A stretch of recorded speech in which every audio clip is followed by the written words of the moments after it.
Gusto mo bang sa tuwing bago matulog ang person mo, ikaw lang ang papasok sa isip niya nang di siya makaisip ng kalokohan? Nasa tamang video ka.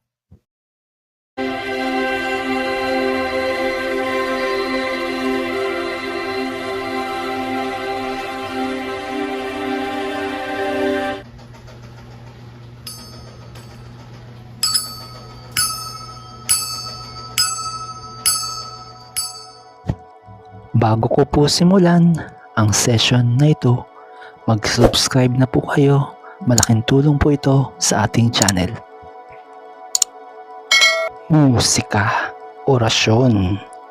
Sa session na ito, ina-attract po natin ang positive energy na tuwing bago siya matulog, ikaw lang ang papasok sa isip niya. Makapangyarihan po ang law of attraction na galing sa universe sa tulong ng tadhana at sa nag-iisang makapangyarihan sa lahat. Ngayon po, ina-attract po natin ang positive energy na ang person mo ay bago matulog, ikaw lang ang papasok sa kanyang isipan. At ngayon po, sasabihin ko sa inyo kung paano gagana ang musika orasyon na ito sa session na ito. Habang ina-attract natin ang positive energy, ganito po yun.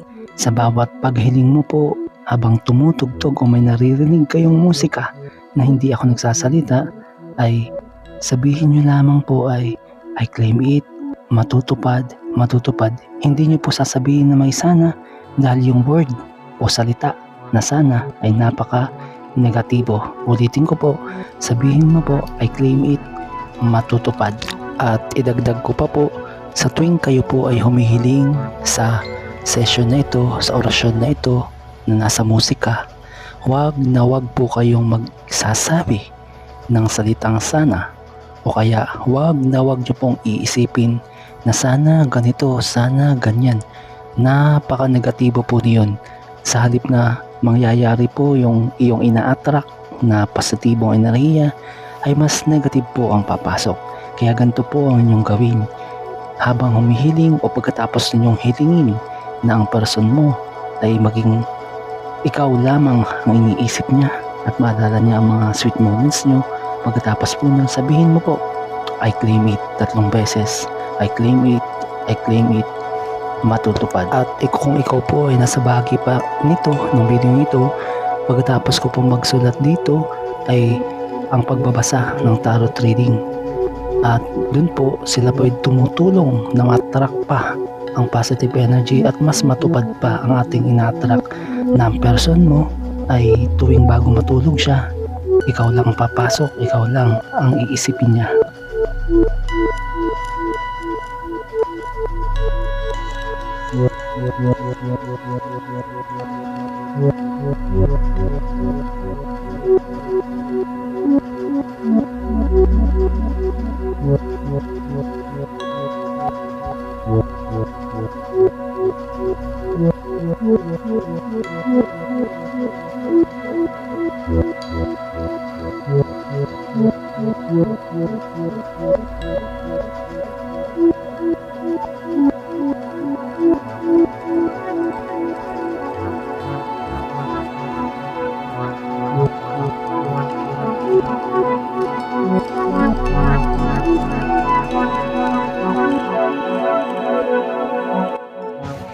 At ngayon po, narito na tayo sa bahagi ng video ito para magbasa ng tarot o tarot reading patungkol para ang person mo po ay bago matulog, ikaw lang ang papasok sa isip niya.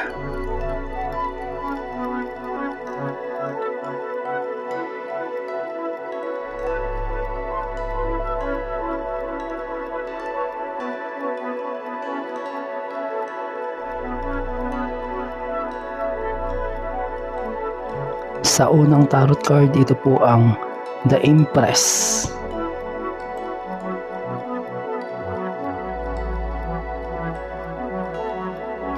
At sa pangalawang tarot card, ito naman po ang Queen of Wands.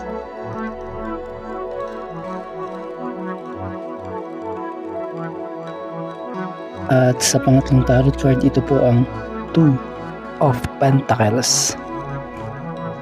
Ayan, gusto pong ipahiwatig ng mga tarot card patungkol sa ina-attract natin na yung person mo ay bago matulog ikaw lang ang iisipin niya o ikaw lang papasok sa kanyang isipan.